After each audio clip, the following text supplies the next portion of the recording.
Good morning, everyone. I'm Doug Aguilera, and this is the May 15th, 2025 Committee on Professional Conduct meeting. The CBA has provided the opportunity for the public to participate via WebEx platform.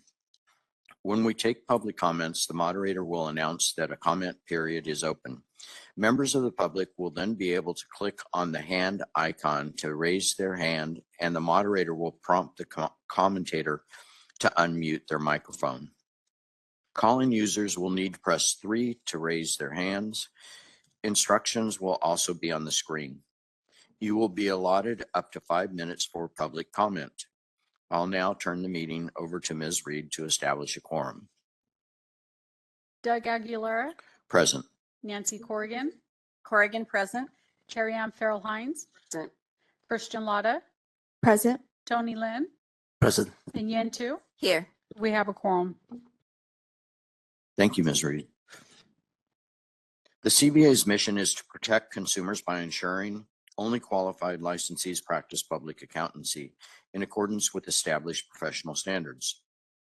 This mission is derived from the statutory requirement that protection of the public shall be the highest priority for the California Board of Accountancy in exercising its licensing, regulatory, and disciplinary functions. Whenever the protection of the public is inconsistent with other aspects sought to be promoted, the protection of the public shall be paramount.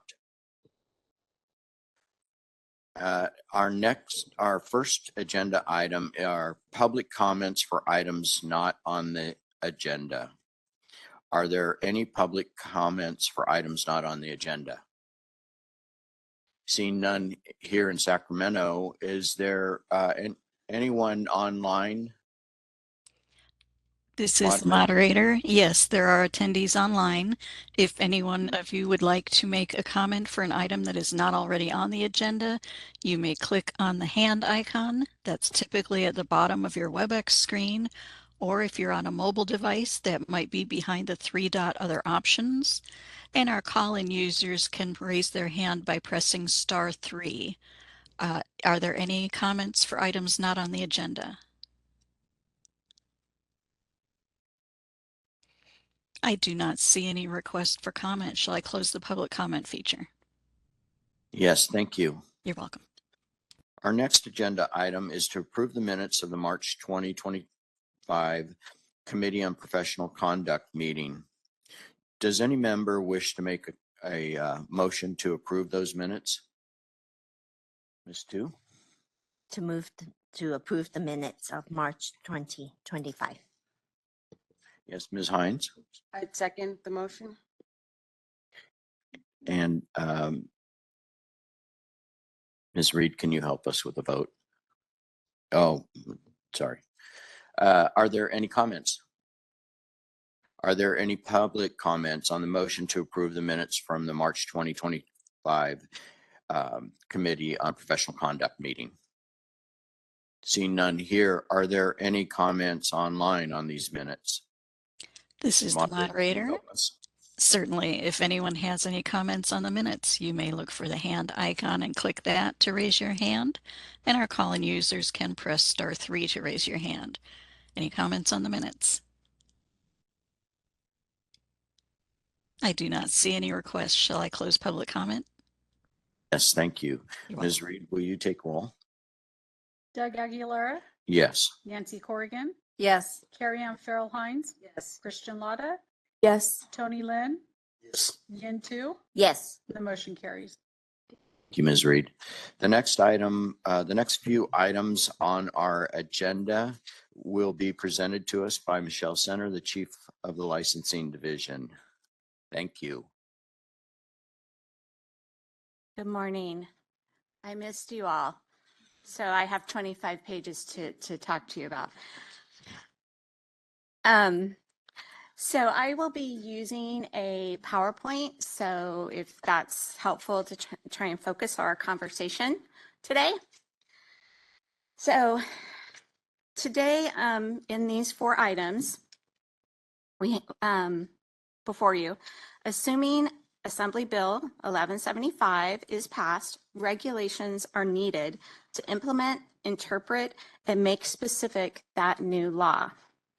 The 4 items before you today recommend policies for incorporation in those regulations. Discussing these policies now allows staff to draft regulations that are consistent with board direction. Also, you will see references to justifications for the recommendations in the various items. For example, justifications might be related to feedback received from faculty or CPAs or firms. Those justifications are necessary components of the future rulemaking process. I will be using these slides, the same slide deck for all 4 items, and they include some visual cues. The requirements of AB 1175 are shown in gray in the slides. These requirements are not up for review as part of this item. Policy direction already provided by the board will be identified by yellow highlighting. These policies are also not up for review as part of these items today. Finally, the slides include policy recommendations that we are asking you to consider today. Each of those are going to be identified by a number, and that number will correspond to the recommendation that are in your materials. Okay? So first up, item 3.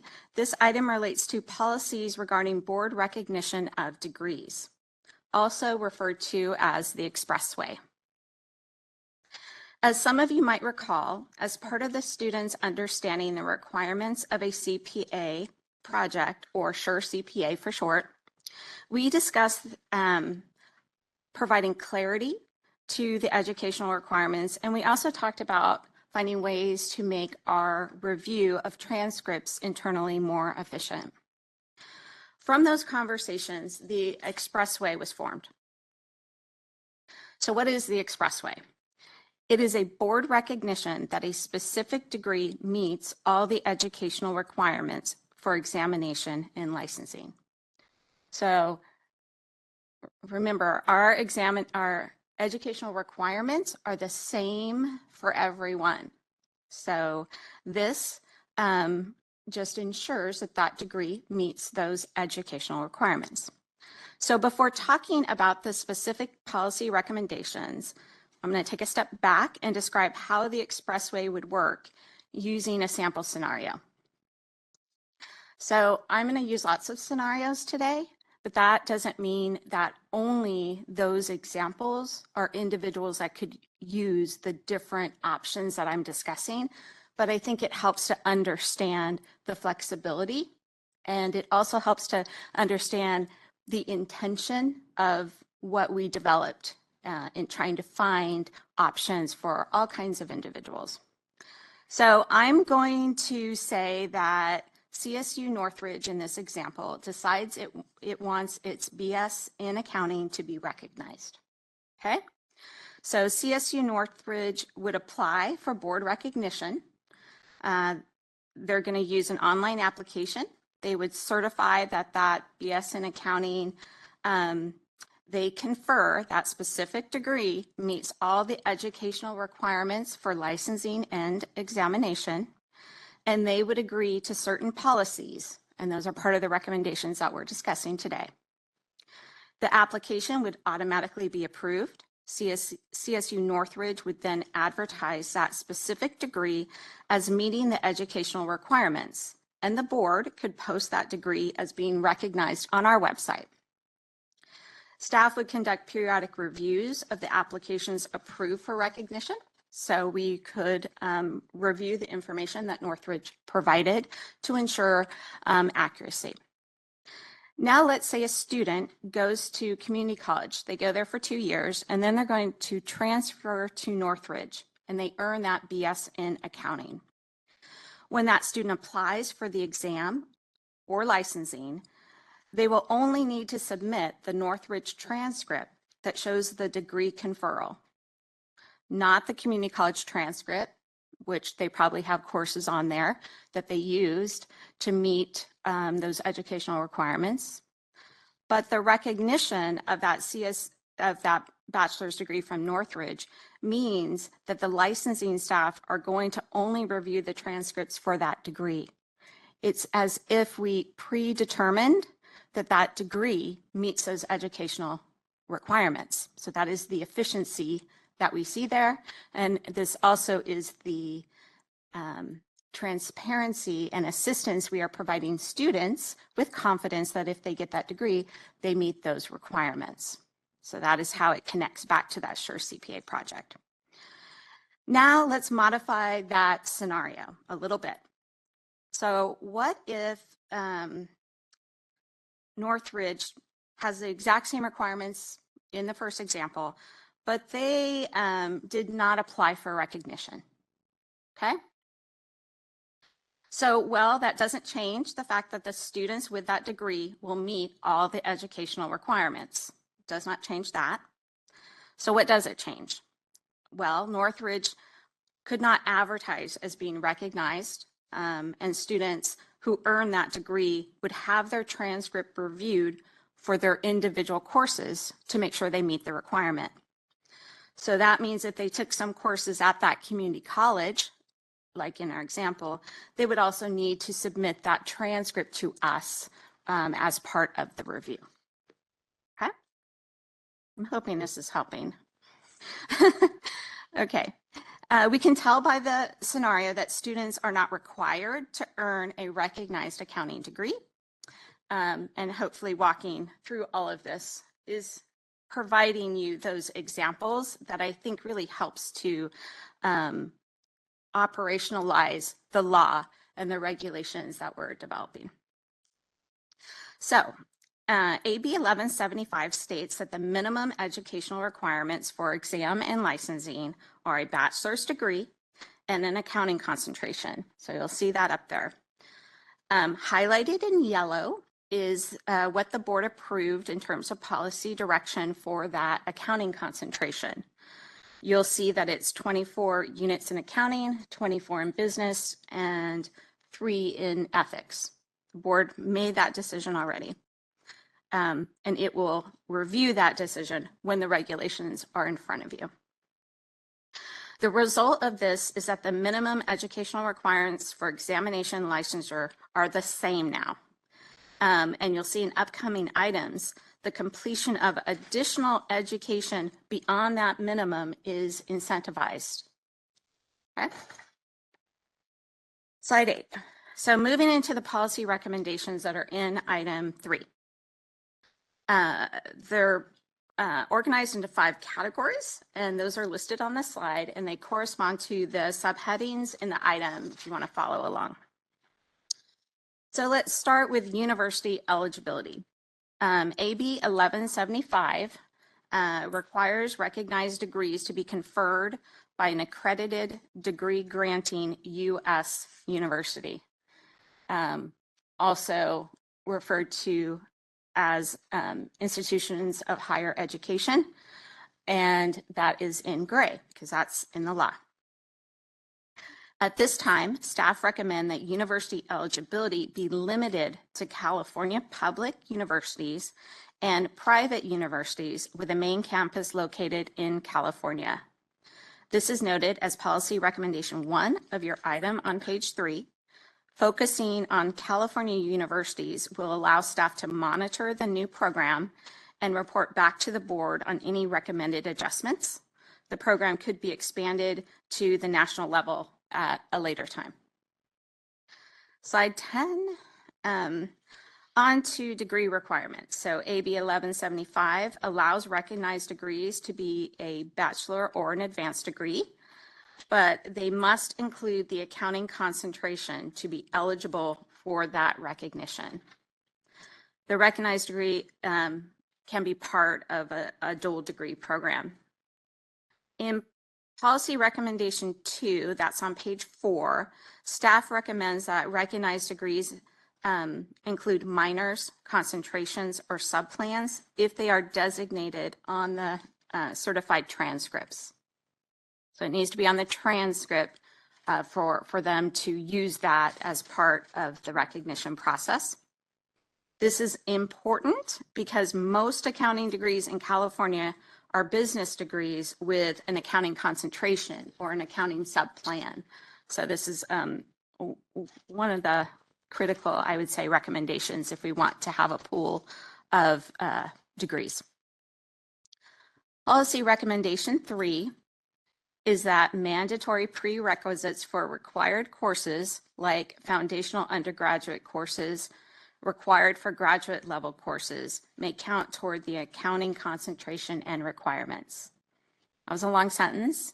I'm looking around to see if I see any confusion. I don't. Okay.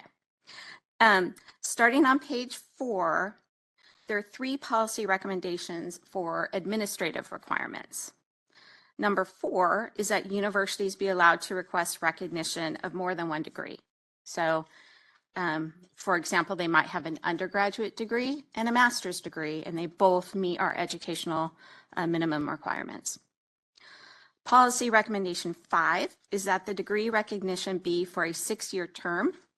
The 6-year term was recommended by university faculty because that is a typical length of time of accreditation. We are not recommending that those terms have to be aligned in terms of the dates. It's just the term of what the approval period would be. Policy recommendation 6 is that the board have authority to remove degree recognition. Reasons for that recognition removal would need to be specified in regulations, and they're included in the item on page 6. So let's talk about the application process for degree recognition.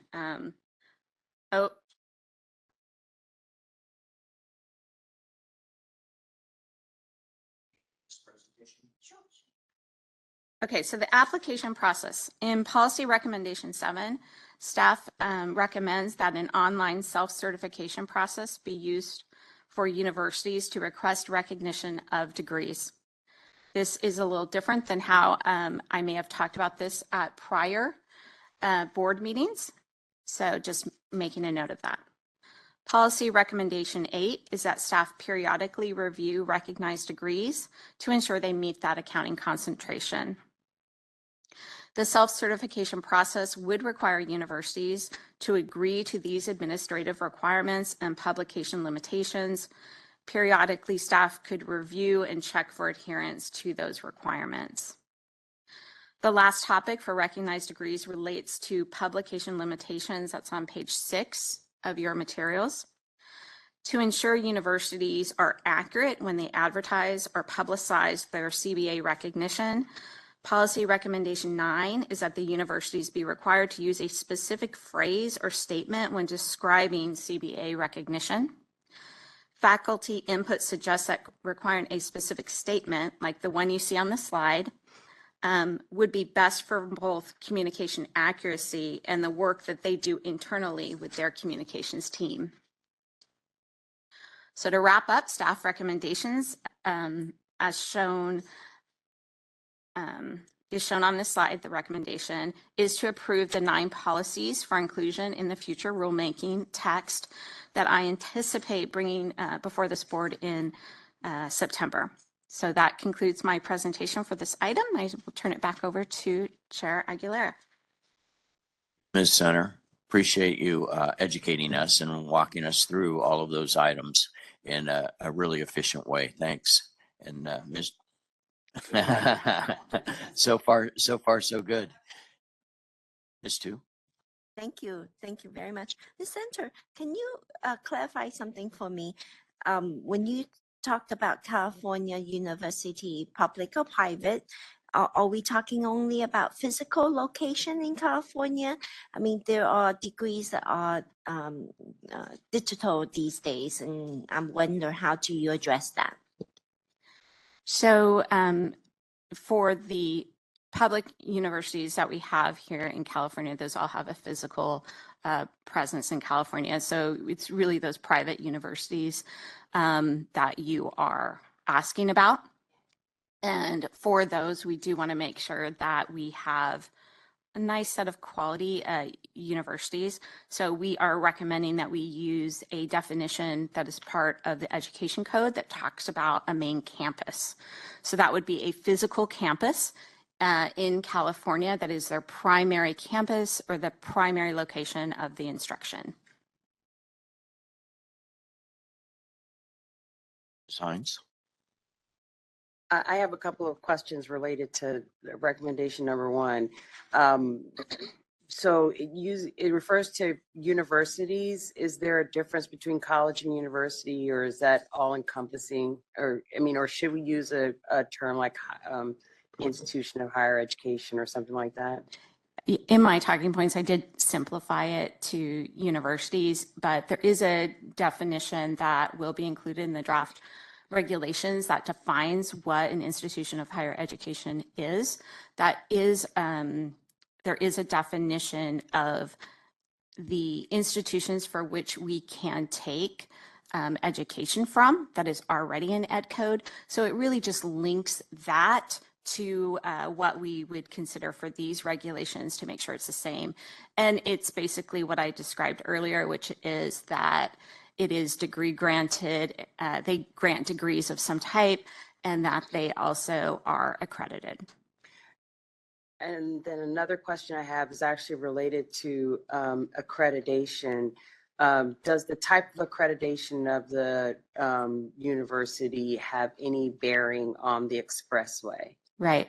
And I think just for clarity purposes, I think you're referring to like the level of accreditation, whether it's at the university or the program level. No, this is suggesting that we not do that. There are very few that have that program accreditation that would drastically limit who would be recognized. And I would say there's differences of opinion on the value of that particular recognition or accreditation, sorry. So that is not part of staff's recommendation. And just to clarify, this limitation is for now, like it is quite typical, normal for when you're rolling out a larger program to start smaller, making sure everything's running okay. If we need to go out and adjust the regulations, we could do that without having such a large number of universities that have already received the recognition. And then my final question on this one is, well, that I've noted is related to the policy of that being limited to California universities with the main campus or sole campus or primary teaching campus in California. There is a trend towards universities that are, that don't have their primary location in California, developing campuses in California for a variety of reasons, and rather, Yes. Extensive campuses. And so have you all talked about any concern about challenges to, our ability to limit this, whether there's some preferential treatment that occurs or whether it have any kind of implications on us for making this differentiation between the universities that we're recognizing? So, of course, whatever draft regulations we have will have a complete legal review. I have had initial conversations with our attorneys about whether or not there are any concerns. They have not noted any regarding that particular limitation at this time. And again, we can definitely come back and expand that later. I think one particular example that came up in our conversations with faculty was Arizona State University. ASU is really actively recruiting California students. If any of you have a student in high school, I'd be surprised if you have not heard from ASU. They offered us, they gave us a ride. They gave us a plane ride out there and a tour and all kinds of things when I was going through the process with my daughters. And so that is one university I think that our California public universities are nervous about, right? But in what we have written here, they would not be eligible at this time. Again, we're trying to limit the pool to learn what we need to learn, right? And then we could change that later. But at this time, their main campus is in Arizona. Yes, they serve California students even through virtual learning and they get degrees, but they get that degree even though they're instructed here, their main campus is not here. And so it truly is just a way to try to find a way to ensure that we're taking a cautious, like first step into this type of thing and not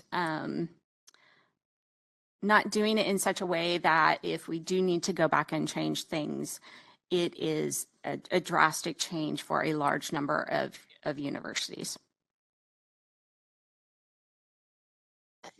And this is a express path, and so therefore it's an option. It's not like, let's say if there's somebody who wants to get a CPA license in California and they went to school in New York, they still just need to have the transcript read and stuff like that, right? Right. There is no requirement for students to get a degree that is recognized. Slaughter? Thank you, Mr. Aguilera. Ms. Center, I have a few questions. My first question is in regard to staff recommendation number 2, that says that degrees may include minors, concentrations, or subplans. In regards to minors, I did some research and it says typically the units range from 15 to about 30 units. Are we not concerned if they might have an accounting minor and it may not be 24 units? Did we look into that at all? We're not concerned because it would be combined with whatever that particular degree is. And if it doesn't meet those requirements, it's not eligible. Yeah, there's really no, universities are very independent. There is no commonality about how they make those designations, whether it's via minor, a subplan, a concentration. They all use whatever term they want to use. And so if it doesn't meet the requirements, they're not eligible. Okay, so just to clarify, if a student were to get a marketing degree and then they had an accounting minor, that would or would not qualify?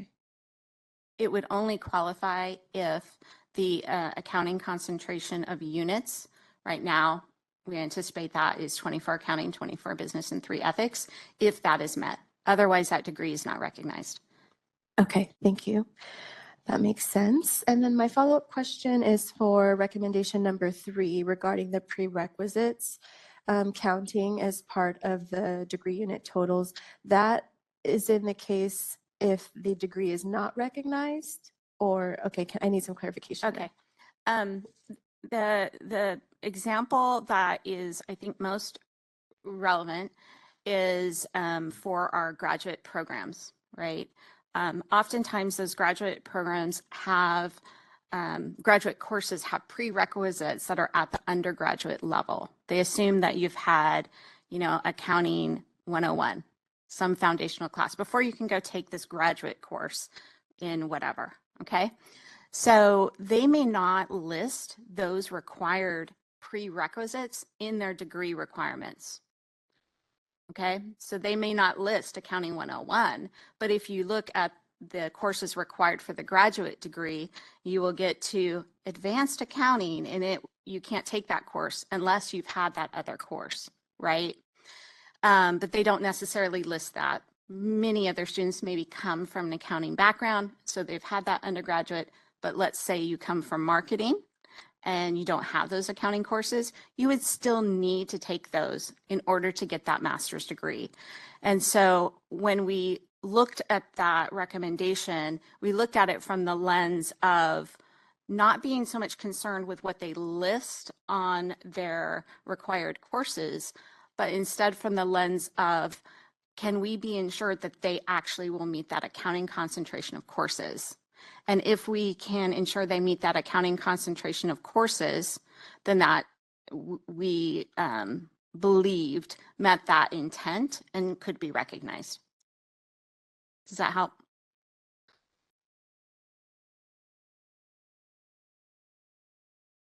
Yes, Mr. Lin.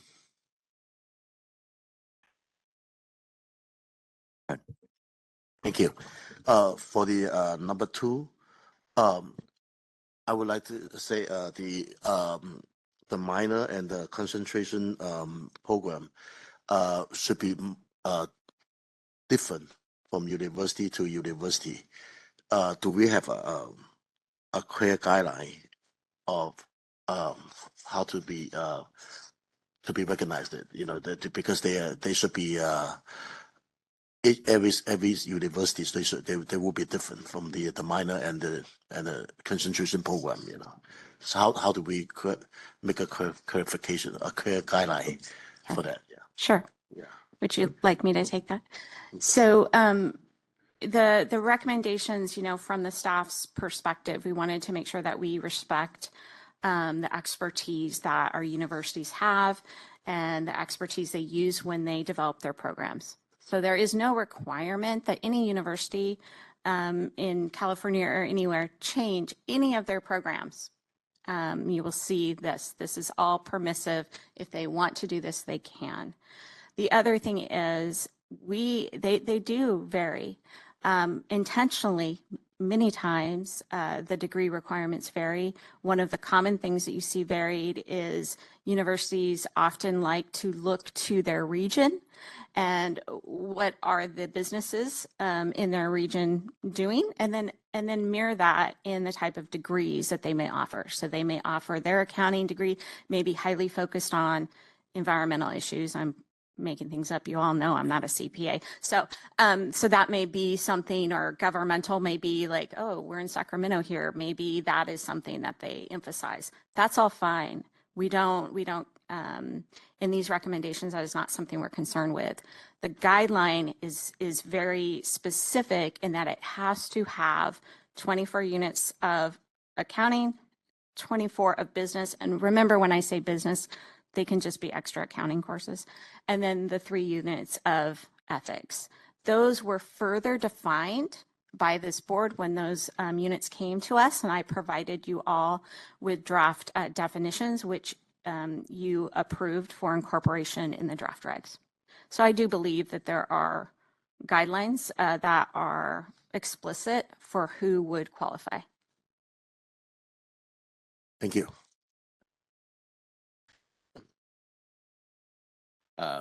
Ms. Corrigan. Thank you, Ms. Center, for all the very helpful information. And I'm just wondering, I know this all has to come to pass first. We have a lot of hurdles to get through, but how do you envision starting this enrollment process or advertising, quote unquote, what will now be available to these colleges, universities, et cetera? So I'm not going to look at my boss because he hates it when I go off script. So my example for Northridge was intentional. CSU Northridge probably, just by our glance, looks like they probably meet our requirements. We don't know that for sure, but looking at their website, I think they do, right? So what I would envision, if this was me, is contacting a specific university and that being our first contact, if you will, a soft opening, right?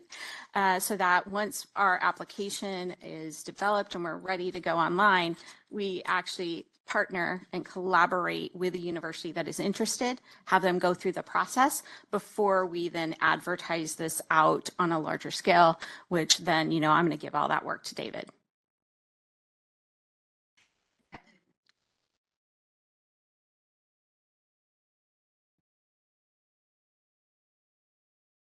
Did you have something? I have a few more questions, and I'm happy to break them up, and so I'm not. Go ahead. Go ahead. Don't hold back. All right. So one of the questions is actually kind of a follow-up to the one member Corrigan offered, and that was, I'm just assuming that the CBA website would have a really clear explanation for not only students but for professionals and the public about what the difference is between a student going through the expressway and the student going through the transcript review. And also that there would be an explanation about what's the impact and difference between the expressway versus the transcript review. Can you just, what would be the time difference in a student, going, or what would be the impact of a student, going through the expressway versus a transcript review? So the time difference would be all internal. And I don't have in front of me information on the number of days that it typically takes us to do a review. And I also anticipate that's going to probably change dramatically as we incorporate BizMod. So I'm happy to come back and provide that information in a later meeting to try and give you a sense of the timing. It really probably depends on the technology solution that we're able to use.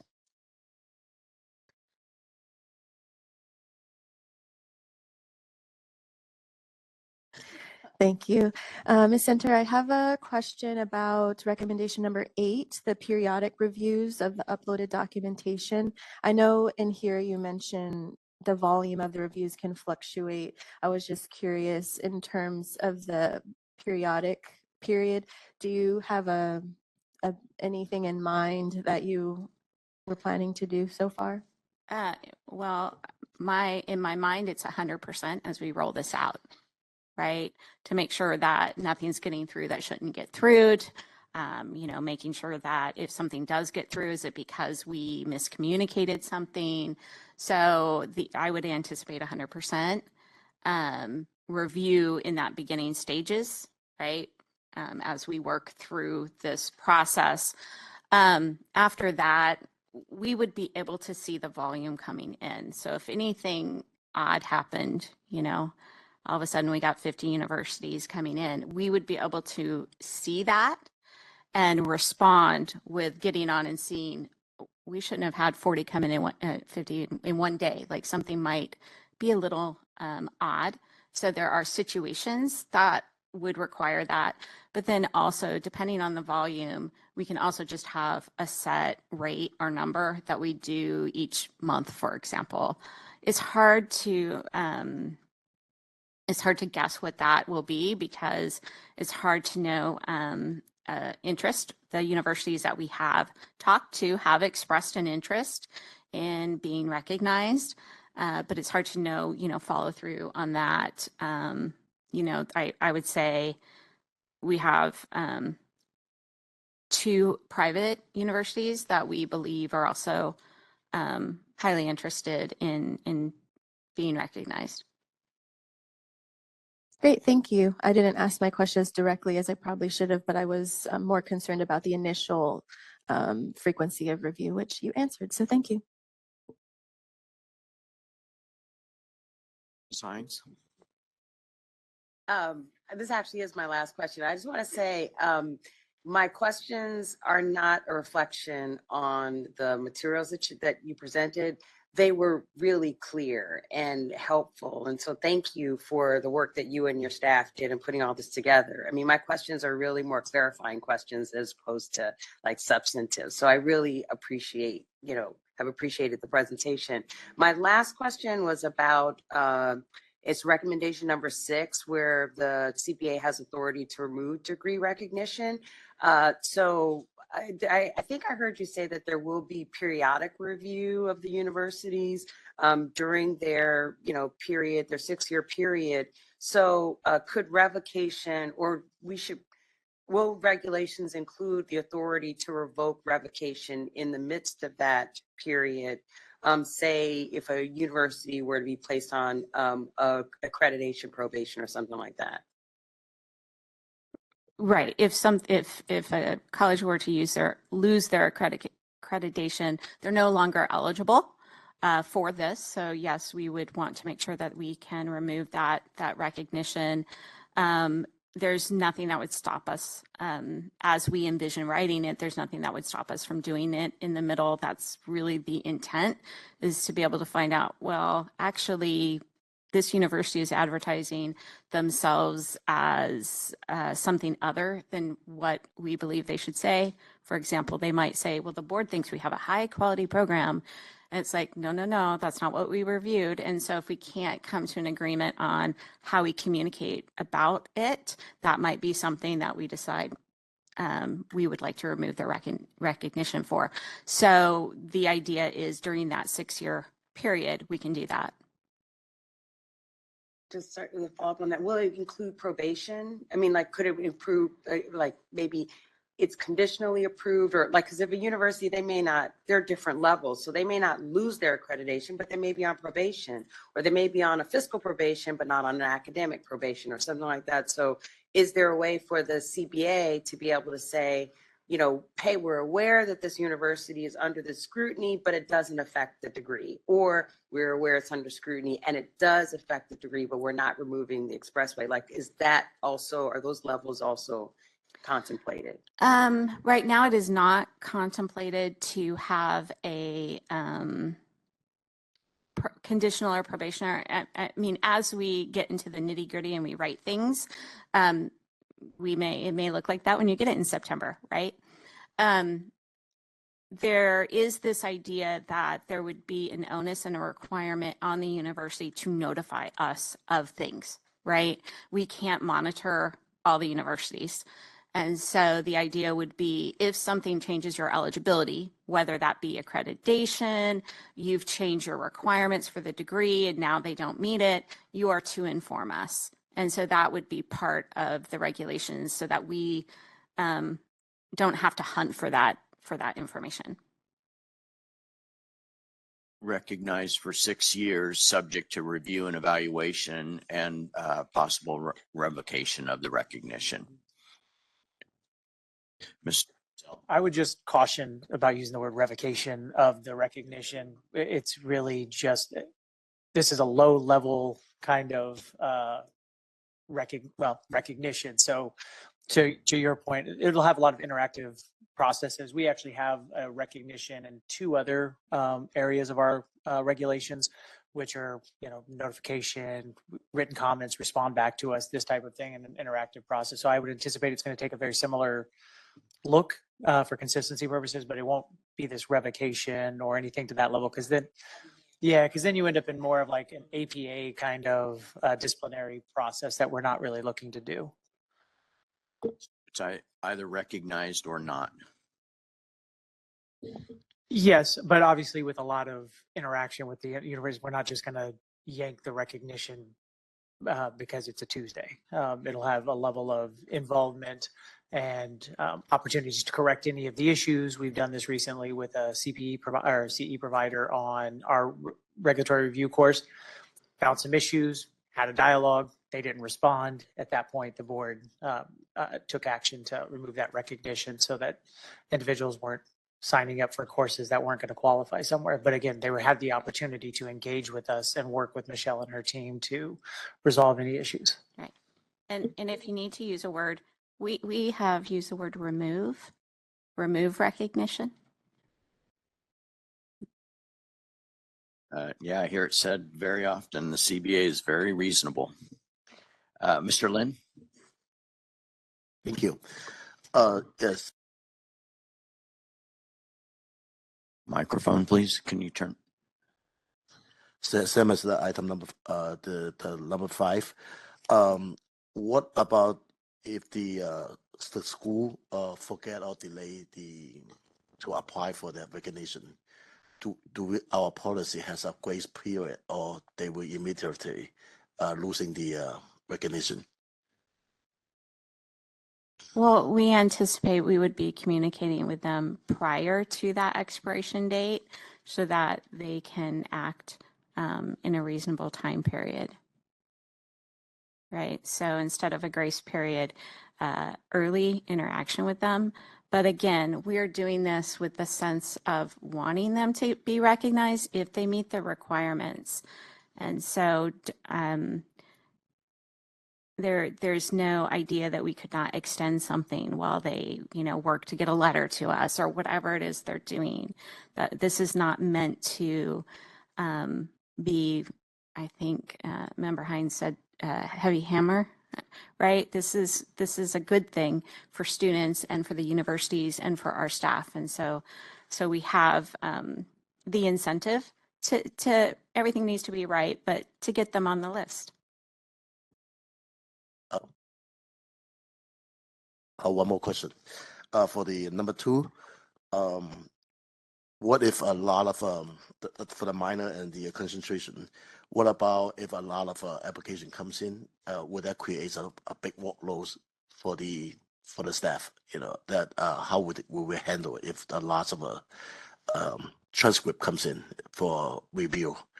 The what's it, the minors and the concentration, and because they vary, you know, if they comes in, that will create a big workload for the staff. You know, how do you address it, or how we can handle it, this one? Yeah. So the review of recognition is done at the degree level, so not at the student level. So the volume is not going to be seen by many students applying because they believe they meet the requirements. Like that volume is not going to change because of this recognition. By including the minor and the subplan, that may make more universities eligible, but given they also have to meet those unit requirements, it's not going to change the volume of our internal applications. So really, this could only help us, not hurt us. You know, the more degrees that we have on this list of recognition, the less work we have to do because we're not looking at individual courses. So in the end, it's beneficial for us in terms of efficiency to have them on the list. Thank you. I'd like to now call for a motion. Is there any member that would wish to make a motion that mirrors the staff recommendation on the slide up there? Ms. Lotta? I move to approve staff's recommendation to approve the 9 policies outlined in this item. Ms. Tu? I will second it. Any comments? No comments from the committee. Any comments from the public here in Sacramento? Moderator, can you open up the lines to see if there are any public comments online? Certainly. We've opened up the public comment feature. If you'd like to make a comment, you can raise your hand by clicking on the hand icon. If you're on a mobile device, you can look for the hand behind the 3-dot other options, and our call-in users can press *3 to raise their hands. We did have a request from Amanda Yazagurlum. I'm going to send you a request to unmute your microphone. You're unmuted. Go ahead. Can you hear me okay? Yes. Yes, so I had a question. I wanted some clarification for number 2, because it sounds like it's only, so the rules and requirements, the education requirements are specific to degrees. Would that also include their extensions? A university's extension?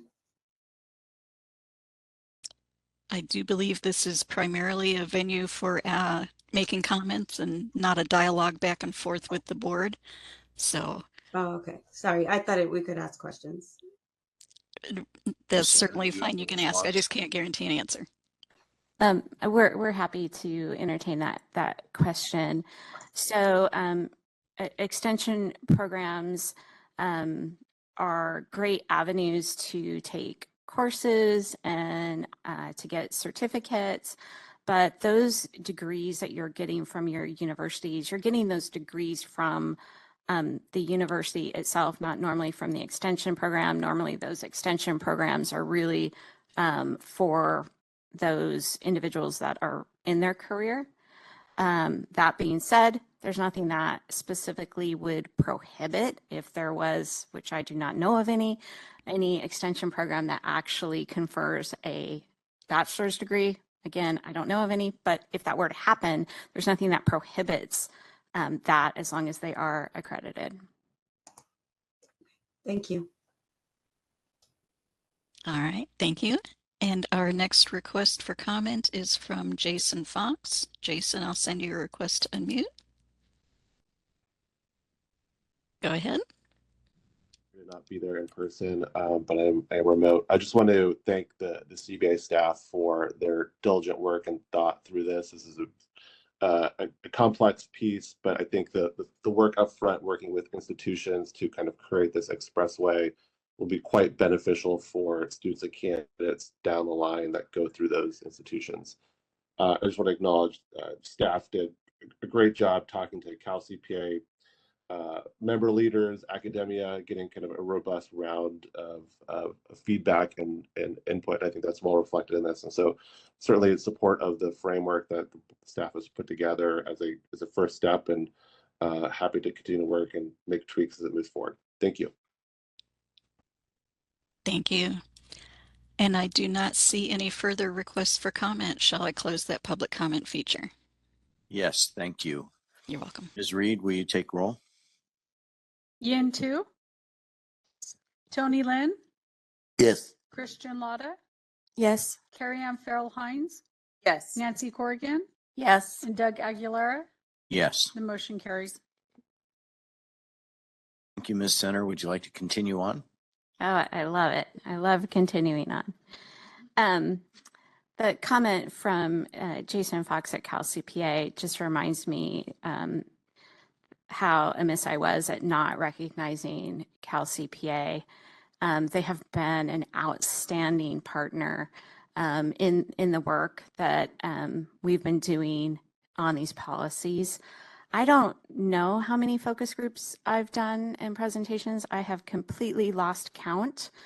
But you can rest assured that we have gathered quite a bit of feedback from universities and CPAs and firms and different committees that Cal CPA has. And so I just want to thank them for their continued support and being a critical friend when you need a critical friend to kind of guide you and be willing to be honest and helpful. And so I just want to point that out and express my appreciation. So on to 4. Okay. This item relates to policies recognizing certificates to substitute for a portion of the general experience requirement. Similar to the last item, we're going to start with a scenario. We're going to orient ourselves to recognize certificates.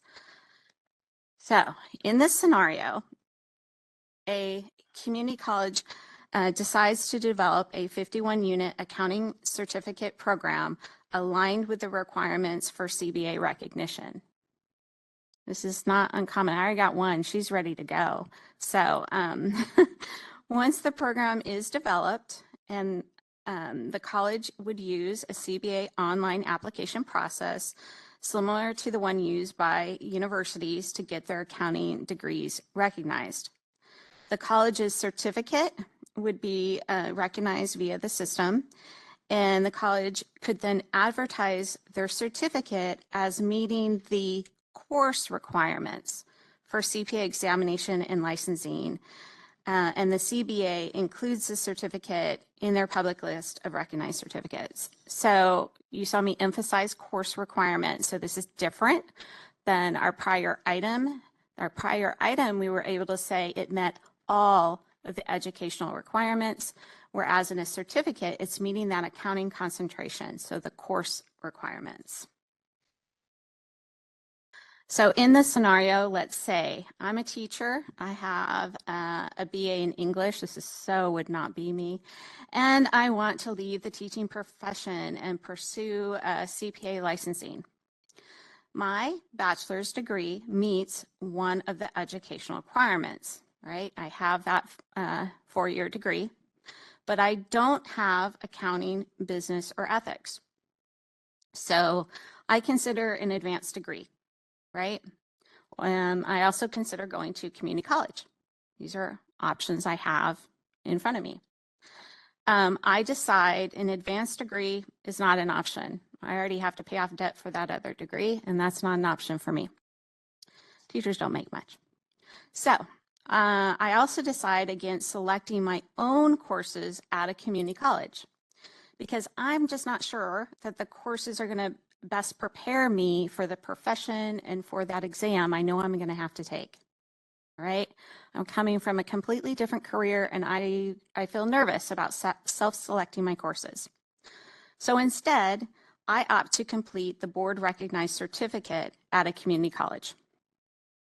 I feel the intentional nature of the curriculum will better prepare me to take the exam. I also like that it takes the guesswork out of what courses to take to meet the accounting concentration. Lastly, I like being able to reduce my general accounting experience requirement by 6 months. Okay? I had lots of options. I was not forced into this option, and I made the choice in this scenario that fit my needs. You'll notice that the certificate program still requires that you meet the minimum educational requirements of a degree in the accounting concentration. Those requirements are consistent in everything I'm presenting today. It was the experience requirement that was impacted. Moving into the policy recommendations now. I'll present the policies related to the 6 categories. They're on the slide here, and they're also in your subheadings. You'll notice quite a bit of similarity between what is in this item and what was in the previous item in terms of the recommendations. So onto the next slide. At this time, staff recommends that provider eligibility be limited to California community colleges, California public university extension programs, and California private university extension programs. This is noted as policy recommendation number 1 on page 3 of your item. The policy recommendation provides the board with a cautious first step in recognizing certificates that can be expanded upon later. So let's take a look at what would be required of the certificate. Policy recommendation 2 on page 4 requires that the curriculum to include at a minimum the accounting concentration. Also, there's an additional requirement that is not in the recognition of a degree, and that is the subjects of accounting and data analytics, audit and accounting information systems, and tax be included as part of the curriculum for this certificate. Remember, they're getting 6 months for this certificate, so there's that additional requirement. Those subjects correspond to the CPA exam core content areas. They were selected to be a part of the core content areas of the exam because they correspond to what is minimally required for newly licensed CPAs. Okay. Policy recommendation 3 is that certificates must be documented on a student certified transcripts. We do not want to have to deal with just a certificate and not know of its authenticity. So it would need to be documented on transcript. We understand this is doable. Policy recommendation 4 is that the certificate may include no more than 12 units transferred from another college or university. Putting a cap on the number of transfer units for these types of programs is normal and ensures that the college isn't just a pass-through for a certificate. Okay. Policy recommendation 5 on page 5, staff recommends that completion of a recognized certificate substitute for 6 months of general accounting experience. As I mentioned before, the certificate is in addition to a bachelor's degree. These people have a bachelor's degree and they have additional units. We're capping the number of transfer units at 12, right? So this is above and beyond whatever units they took to get that bachelor's degree. So the 6 months of accounting experience may incentivize applicants to choose a certificate over choosing courses themselves. It is the intentional nature of the certificate curriculum covering the core content areas in addition to having a college degree that staff believes warrants the granting of experience. So beginning on page 6, there are 4 policy recommendations related to administrative requirements. They are very similar to the last ones that you saw. 6 is that you can have more than one certificate recognized. You may, for example, have a certificate specific to tax, accounting related to tax. You may have a different certificate that's related to a different subject area within the profession, for example. We again recommend a six-year term for the recognition period. Policy 8 is related somewhat to that transfer unit cap, and that is the board would not recognize certificates that are issued in conjunction with a recognized degree. So this ensures the certificate is made up of courses in addition to whatever courses were used to meet their degree requirement. Policy recommendation 9 is that the board have authority to remove the certificate, and this is very similar to what you saw in the last item. So the application process for recognized certificates is based on the process for recognized degrees. So recommendation 10 is pretty much the same. Did my mic stop working? Oh, it's back again. Policy recommendation 11 is that staff would periodically do that review, similar to what we discussed. So the self-certification process requires that they agree to certain things. For example, we could include in there, you agree to notify us if you lose your accreditation or go into probationary status. Finally, we come to publication limitations, similar to the last item. The difference is that the phrase would be modified to what you see an example on this slide. And the modification is specific to the fact that it is only the courses that you would meet the requirement for. Staff recommendation is shown on this slide. It's approval of the 12 recommendations for inclusion in future regulatory text. That should come before you in September. So that concludes my presentation. Turn it back over to the chair. Thanks, Ms. Center. Very, very helpful. Are there any comments from the committee? Ms. Hines? Again, thank you. Clear, helpful, informative. Also, I just want to commend, you all for your, being really proactive and strategic about how to expand opportunities for individuals to become licensed CPAs. I know that there are a number of professions in California, licensed professions in California, that are engaging in similar kinds of strategies about how to expand the opportunities, particularly for people who are changing careers. And I think it's really helpful that that you all are getting us ahead of this. Are there existing certificate programs that were models for these recommendations? So right now, I don't know of any certificate programs that meet our concentration requirements.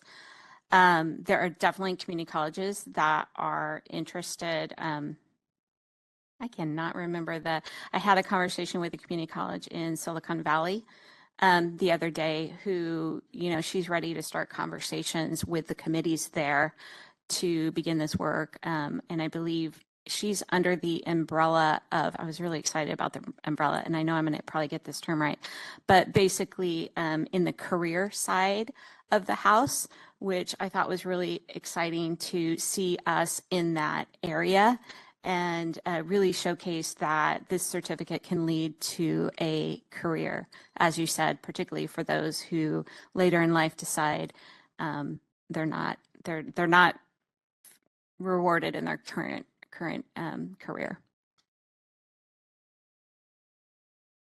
Just to that point, about how long, is any estimation about how long this could come to, come to market? Yeah. It takes some time. That's what I hear. It takes probably, I would guess at least, if not more than a year for them to do this work. I did have a conversation with this particular individual, and I said, if you want to do this, we want to help you, and we want to, showcase the work that you're doing as you go through this process. And she was willing to do that if this is something that she's able to get approval for at her community college. I think she's willing to be one of the voices and examples for how you could develop a program. Also, there are quite a bit of resources that were developed as part of CPA Evolution. So there are sample curriculum out there already. We reviewed that sample curriculum that covers the core content that I mentioned earlier to kind of get an idea of what resources might be available. So that is out there. That content covers about 24-ish units, I think, if I'm remembering correctly, of the total units that we would need. So there's not just one example. I think there's maybe 3 or 4 examples in that online resource. So that's also a start. Questions or comments?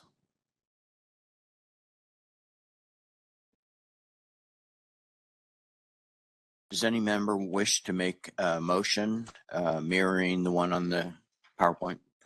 Ms. Tu? Yes, I would like to make a motion to pass the staff recommendation on item number 4.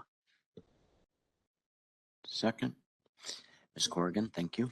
Yes, I will second that motion. Thank you. Any comments from the committee? Any public comments here in Sacramento? Seeing none, moderator, can you open up the line for public comments? Certainly.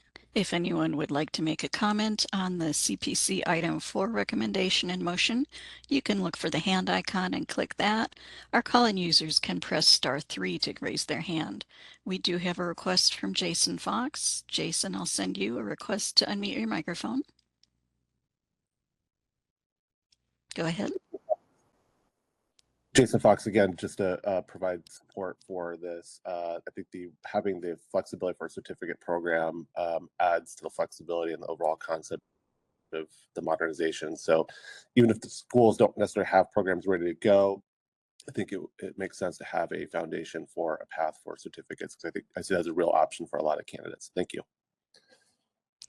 Thank you. Mr. Fox. And I do not see any further requests for comment. Shall I close that public comment feature? Yes, please. Thank you. Ms. Reed, please take roll. Doug Aguilera, Yes. Nancy Corrigan, Yes. Carrie Ann Farrell Hines, Yes. Christian Lotta, Yes. Tony Lynn, Yes. and Yen Tu. Yes. The motion carries. Moving on to the next item, Ms. Center, thank you. Thank you. Item 5 relates to policies regarding advanced degrees to substitute for 1 year of the general experience requirement. So I'm going to explore 2 scenarios to better understand how advanced accounting related degrees would substitute for that 1 year of experience. Please note that these 2 scenarios do not encompass every situation, but are representative of educational paths that we believe CPAs elect and choose. So in the first scenario, I'm going to earn a bachelor's degree in business administration. As part of that degree, I have completed the minimum business and ethics courses, but I have not completed the accounting units. I go on and I get a Master of Accountancy degree, and that includes 24 units of accounting. I have now completed all of the educational requirements, and my Master of Accountancy degree allows me to substitute 1 year of general accounting experience. Okay, let's do a different scenario. In this one, I've earned a bachelor's in accounting, and I have completed the accounting concentration of courses. I submit my CPA exam application. I'm approved to begin testing, right? Because I've met the minimum requirements. I decide I want to pursue an advanced degree while I'm testing, but I feel like I want to expand my area of study. So I choose a Master of Business Administration degree because I think it fits within my career goals. I also believe, also because I have a bachelor's in accounting and have met the minimum educational requirements, my accounting related MBA will substitute for 1 year of general experience. So the scenarios we went through highlight that 1 year of general accounting experience may be substituted by earning an advanced degree in an accounting related subject. So let's look at the policy recommendations that facilitate those scenarios. Policy recommendation 1, it's on page 2, is that applicants with a bachelor's degree in a subject area, including accounting, who earn a master's degree in accounting, taxation, or laws in taxation may substitute completion of the advanced degree for 1 year of general experience. Okay. The next policy, number 2, is that applicants with a bachelor's degree in accounting who earn a master's degree in a related field may substitute completion of the advanced degree for 1 year of general experience.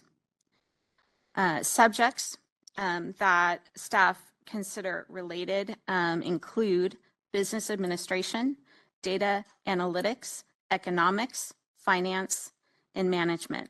At this time, this list is not exhaustive. Because the list of degree subjects must be listed in regulations, staff will continue to research other subjects appropriate for inclusion prior to the submission of the regulatory language in fall. Allowing the substitution of 1 year of experience for an advanced degree incentivizes applicants to pursue study at a higher level. Staff's conversations with faculty and industry professionals indicates that graduate level study is complementary to desired professional skills for CPAs. They particularly liked the idea of having that undergraduate degree in accounting and having the flexibility to have your advanced degree in one of those related subject areas. Staff's recommendation, as shown on this slide, is to approve those 2 policies for incorporation in a future regulatory package. I will turn it back over to Chair Aguilera. Thank you, Ms. Center. Are there any comments or questions? Ms. Tu? You. Can you share with me in policy number 2, why is the MBA not a possibility on this list? Is it under business administration already? Thank you.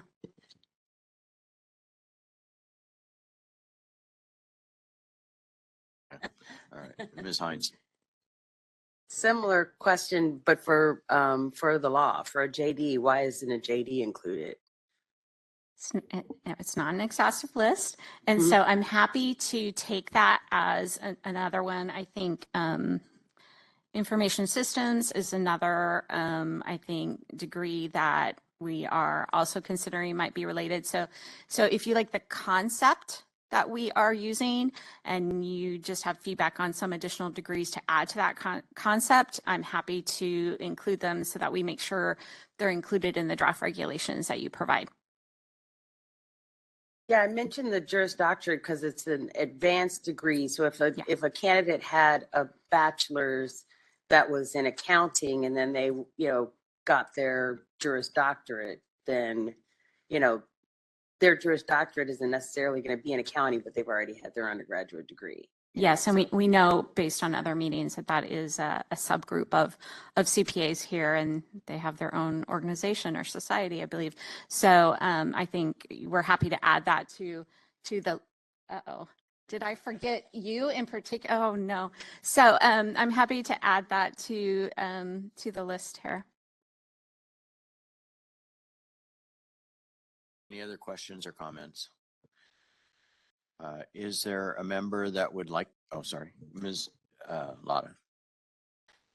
Since the list of master's degrees isn't exhaustive, do we need to include an amendment to the staff's recommendation to approve today if we wanted to, or we don't need to do that? No, right now, really you are approving the concept of having kind of this related degree when you have an undergraduate degree in bachelor's in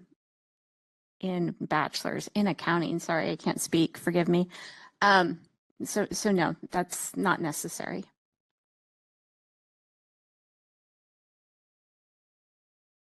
A motion to approve the staff recommendation.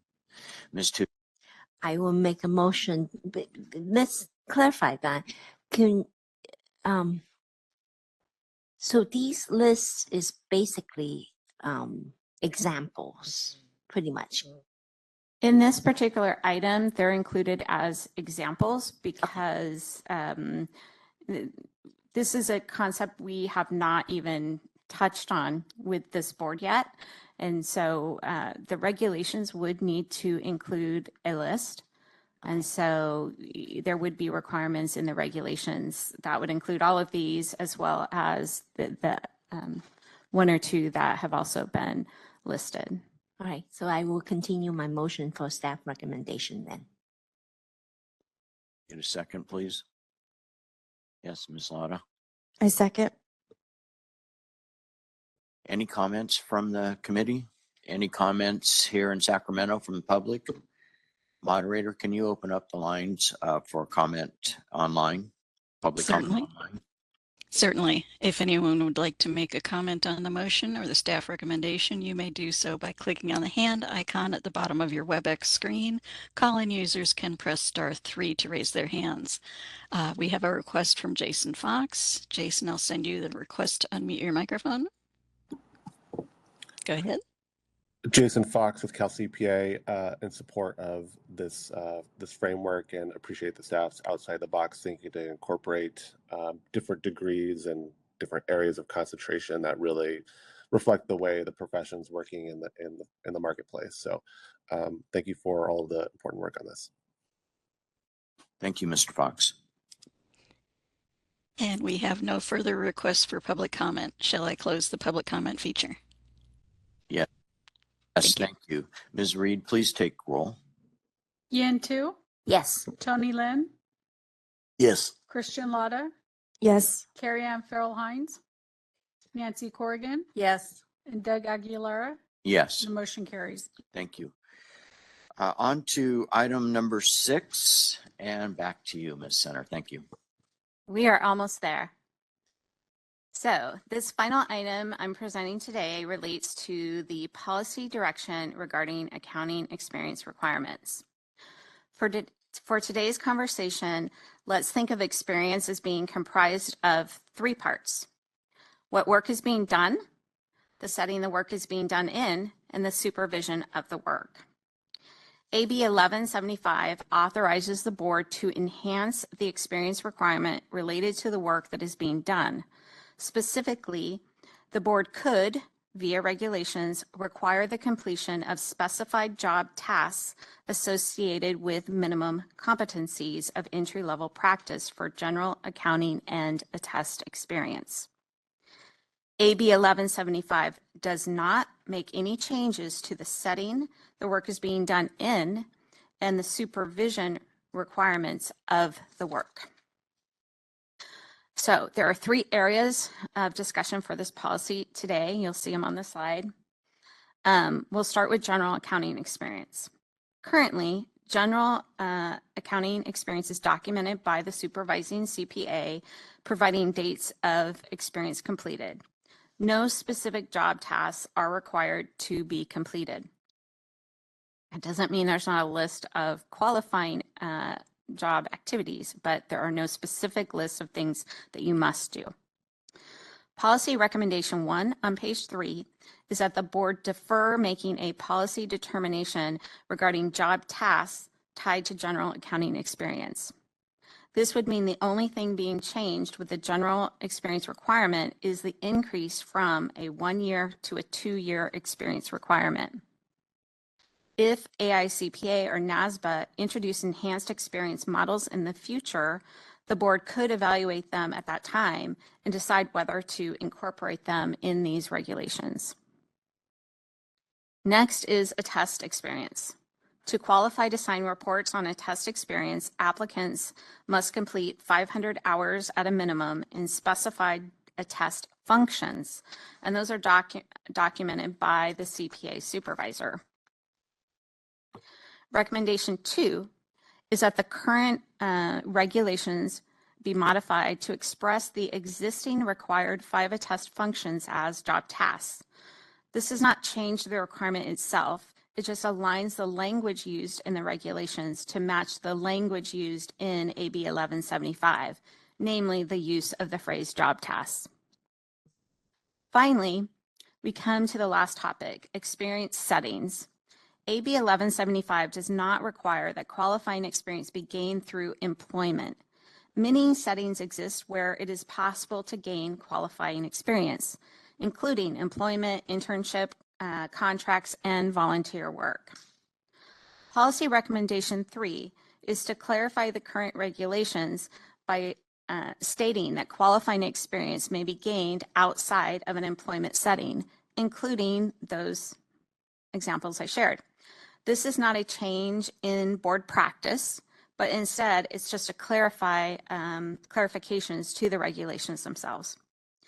Staff looked into whether externships should be included and determined that because work is not actually performed during externships, they do not align with the intent of AB 1175.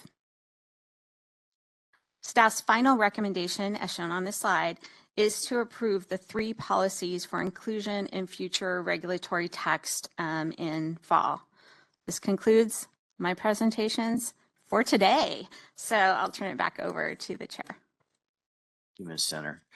Are there any comments or questions? Yes, Ms. Tu.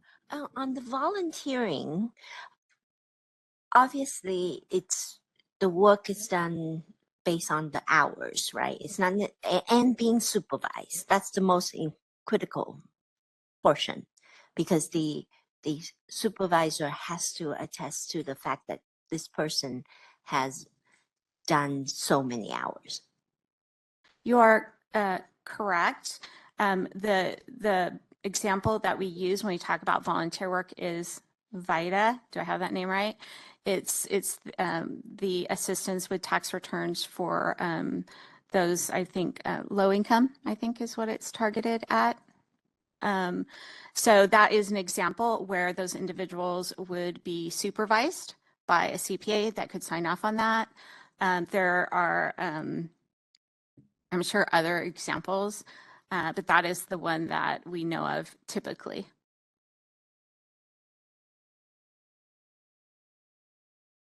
How, obviously volunteering mostly is going to relating to tax work. How did that person gain other experience of accounting? Because accounting is way beyond just tax work. I mean, I'm sure you all would be way more informed about how to respond to that question. An example that I came up with that in my mind, again, I am not a CPA, would be your homeowners association. There are different things that are done there. Those individuals are often individuals that are volunteers. If there is a CPA that is doing that work and you volunteer to assist in those activities and you're being supervised, that might be another example of volunteer that may qualify.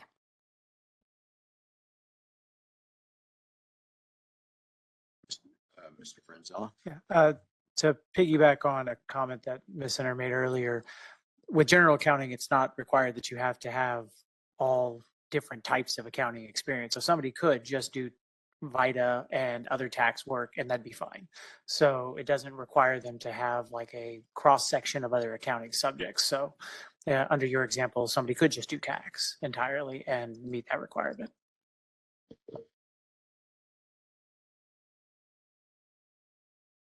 Would a member like to make a motion based on the staff recommendation on the slide?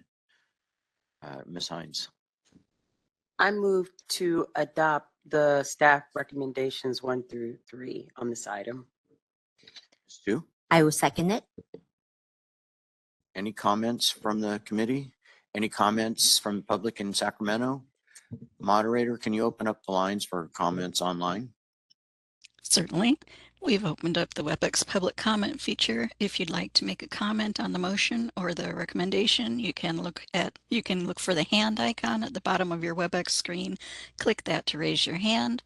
Our calling users can press *3 to raise their hands. We do have a request to comment from Jason Fox. Jason, I'll send you the request to unmute. Go ahead. Jason Fox with the California Society of CPAs would certainly support the staff recommendation, and just want to underscore the detailed work that staff did to outline these get the framework and direction and the regulations so that we can get ready with regulations to move when 1175 moves forward later this fall. And so I think this is important pre-work, but it's very helpful. And so I just want to acknowledge the staff's really strong work and dedication on this. Thank you. Thank you, Mr. Fox. And I do not see any further requests for comment. Shall I close that public comment feature? Yes, thank you. You're welcome. Ms. Reed, please take roll. Doug Aguilera, Yes. Nancy Corrigan, Yes. Carrie Ann Farrell Hines, Christian Lotta, Yes. Tony Lynn, Yes. and Yen Tu. The motion carries. Thank you. The Committee on Professional Conduct is now adjourned.